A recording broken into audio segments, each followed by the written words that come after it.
So the week kicked off with a hard deadline, a court response due in an active matter I'm handling. I can't get into the specifics, but when you're a solo attorney, court deadlines don't care that you also have 6 other things moving at the same time.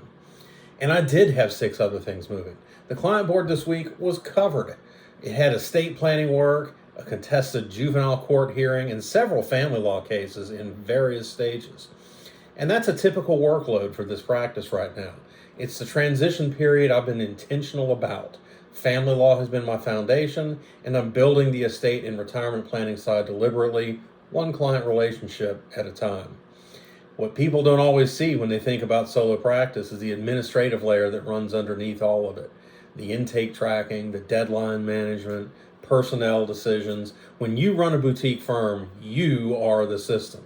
You have to have a good one. Now, one thing I do that I think a lot of folks skip, I built time into the week to go back and review my mission statement and my goals for the year. I know that sounds like something you do in January and forget about, but here's why I don't think that's enough. The business I'm building has a pretty specific shape. Boutique, estate, and retirement planning, family law, maybe an aviation law niche, multi-state licensure. That's not an accident. That's a strategy. And like airplanes, strategies drift if you aren't proactive about maintaining your heading. So I looked at what I wrote at the start of the year, compared it to what I've actually been doing, and I asked the most honest question. Are these aligned? This week, the answer was mostly yes, but mostly is where the work really is.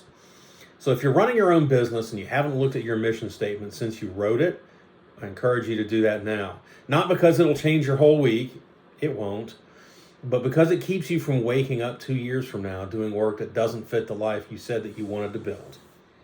One of the reasons I chose to build a practice in the North Georgia mountains rather than chase a bigger market is because of what matters to me outside the office. Family, space between neighbors, a pace of life that doesn't feel like it's running me.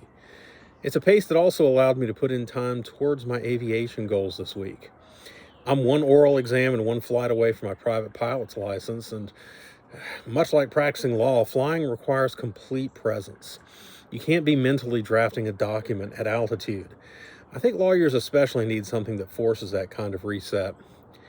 I also had time to track my food intake, check my blood pressure, review my morning and evening agendas, and do developmental reading every day.